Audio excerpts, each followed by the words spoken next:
வெளிநாட்டு தலையீடுகள் குறித்து கனேடியர்களின் கவலைகளை சீனா புரிந்து கொள்ளவில்லை என்று கனேடிய பிரதமர் மாக்கானி சீன அதிபர் ஷி ஜின்பிங்கிடம் தெரிவித்திருக்கின்றார். தென்கொரியாவில் நடைபெற்ற எபெக் மாநாட்டின் இடைநடுவில் இரு தலைவர்களும் சந்தித்து 40 நிமிடங்கள் பேச்சுவார்த்தை நடத்தியிருந்தனர். 2017க்கு பிறகு கனடா சீன தலைவர்கள் சந்தித்த முதல் நேரடி சந்திப்பு இதுவாகும். கடந்த ஜனவரியில் நடைபெற்ற பொது விசாரணை சீனாவே கனடாவின் தேர்தல் மற்றும் ஜனநாயக அமைப்புகளில் அதிக தலையீடு செய்த நாடாக சுட்டிக்காட்டியது. இதுகுறித்து கனேடியர்கள் பெரும் கவலை கொண்டுள்ளனர்.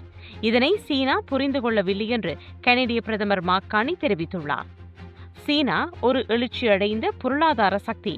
நாம் கருத்துகள் இணங்கும் இடங்களில் இணைந்து பணியாற்றி வேறுபாடுகளை மரியாதையுடன் அணுகுவோம் என்று மாக்கானி சுட்டிக்காட்டினார்.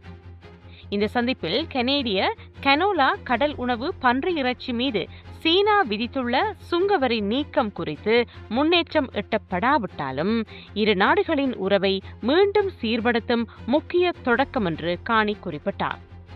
விரோதம் இல்லா நட்புடன் விழிப்பாக செயற்படுவதே பிரதமர் கானியின் புதிய சீன கொள்கையின் மையமாக தென்படுகிறது.